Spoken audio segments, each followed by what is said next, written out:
Well, our next guest thought he would never vote for Donald Trump. But like millions of others, he did. Take a look. Constitution of the United States. So help me God. So help me God. Donald Trump stunned the nation by becoming the 45th president of the United States. His victory over Hillary Clinton sent shockwaves around the world. But many who voted for Trump never thought they would. Steve Strang is the CEO of Charisma Media.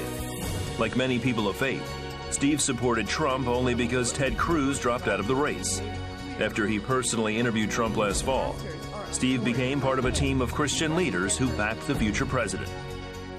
In his book, God and Donald Trump, Steve shares the reasons why he got behind this unlikely candidate and explores the possibility of a divine intervention involved in his election.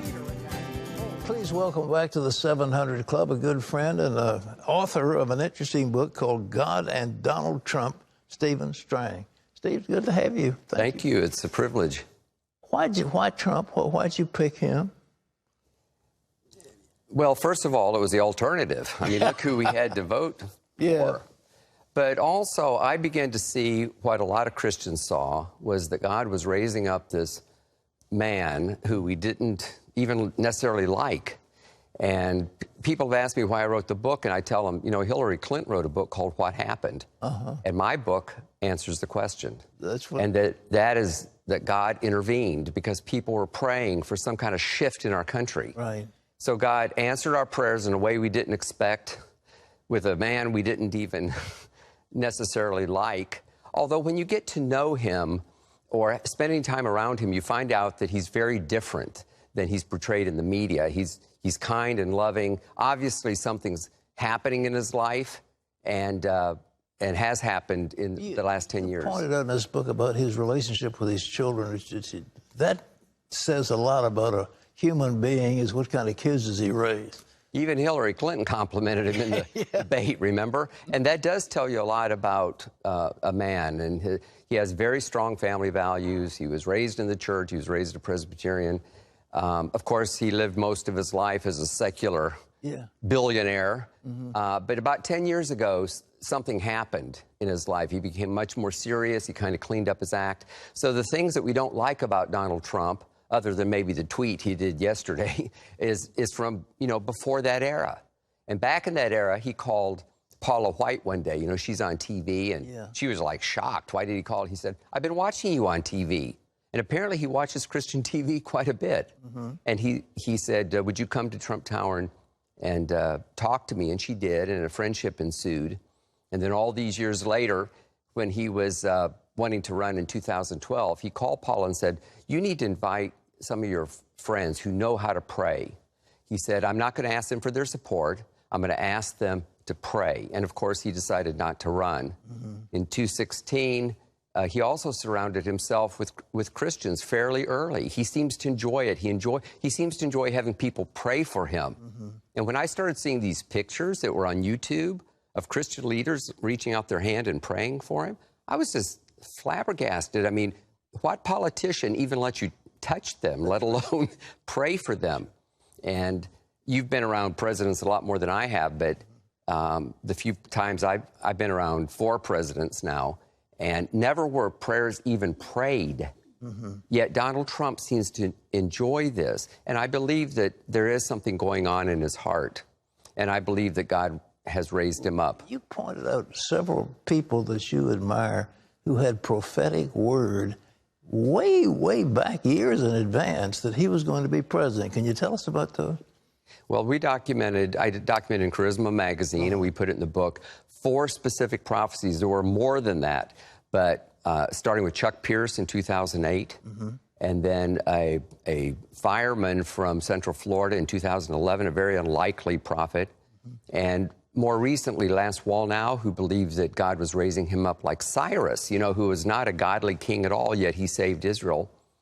And finally, Frank Amedia, who actually, in the book, I tell a story about how he gave Donald Trump a prophetic word, and it's never been reported. Back at the time, he told me about it, and he wanted to keep it all hush-hush. And, of course, I asked him, and he gave him this prophetic word that he felt the Lord gave to him, put it in an envelope, and one of his staffers gave it to Trump when he got on his airplane. And it basically said, and it's in the book, that if you humble yourself before me, you'll be the next president of the United States. And we can only speculate what Donald Trump said in his airplane in that setting. But I believe that he probably has humbled himself the best he can. You know, he's an imperfect person like all of us are, very brash. But I don't really believe that he's the prideful person that he's often portrayed.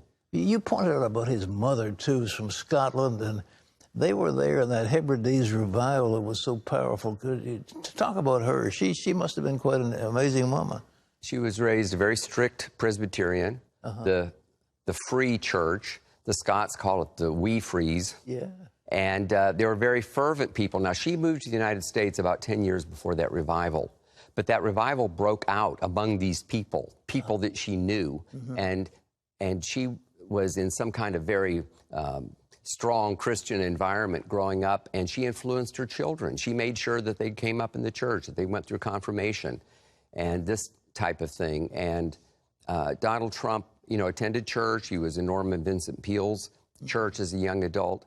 And he got away from it, but now he's come back. He, as I said before, he surrounds himself with Christian leaders who know how to pray. You also pointed out a Catholic divine who was a monk who had this word. What was his word?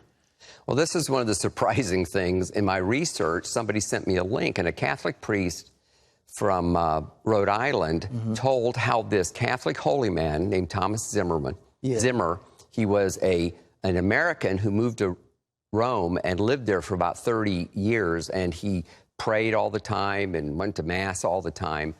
And he told a young medical doctor in the 1980s that an American businessman named Donald Trump was going to turn America toward God. And the young doctor, you know, this medical student said, "You don't mean the billionaire from New York?"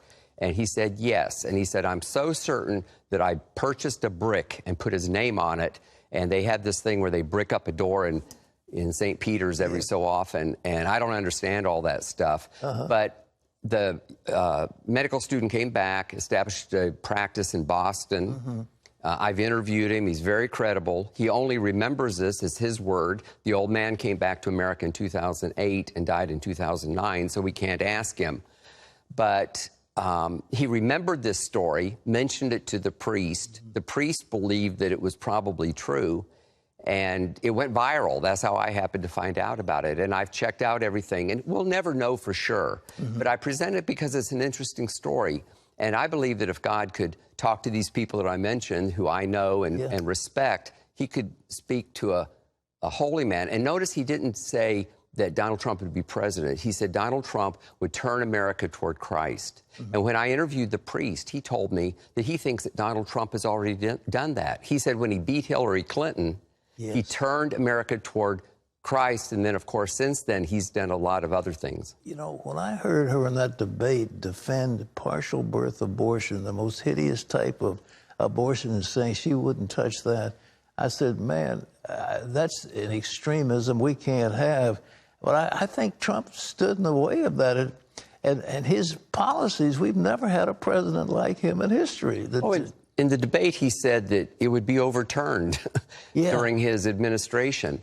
And he's already appointed a very good Supreme Court justice, and likely will appoint some more. We'll have to wait and see what happens. Well, he has the possibility of putting in maybe 3 Supreme Court judges during his time in office, which would radically change the jurisprudence having to do with abortion and family values and homosexual marriage and all that. It's amazing. Well, our country has been going toward the left and toward immorality for a long, long time, but there's been a crescendo lately. But God's people have prayed, and I believe that God has answered our prayers, and we have a reprieve. Donald Trump is not perfect. He can't solve everything.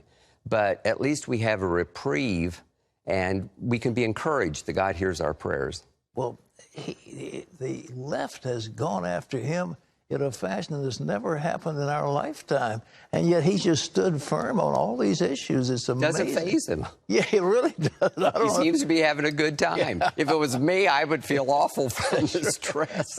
Well, anyhow, did you think he's going to have an impact, a great impact in our country? And there's no question God has put his hand on him. That's your feeling. That's the premise of this book. Exactly. And I wanted to put all this on the record because I've read several books on Trump. They don't even mention the fact that evangelicals supported Trump 82%, amazing. which was probably the tipping point in terms of the election. That's right. And they don't talk at all about what God's will is. Where is God in all this? Mm-hmm. But remember that Benjamin Franklin said at the Constitutional Convention that God is involved in the affairs of man. That's right. And I believe that God is involved, and I'm hoping that my book, God and Donald Trump, will help to widen the discussion, and maybe some of the secular people will have to at least ask themselves, could this be true? How's your book doing, by the way? Is it how long has it been out? It releases November 7th, today. Oh, today is the day. Well, I'm honored that we will have the inauguration of this important book. And Gordon gave me a very nice endorsement. Yeah. We got a lot of good endorsements. There are a lot of people that seem to think, we're glad you told this story. And as a journalist, you know, I've been telling these stories, but usually in magazines and in blogs. But I just felt that it was important that I go on the record and people can judge it for themselves. I don't push it down their throat. Sure. People can read it and decide for themselves. Well, I hope it does well. Ladies and gentlemen, this book is called God and Donald Trump. It has some amazing stories of prophets who had a word way in advance of the election that Trump was going to be the next president. And, you know, it sort of seals in people's minds that this man was indeed chosen by God, which is remarkable.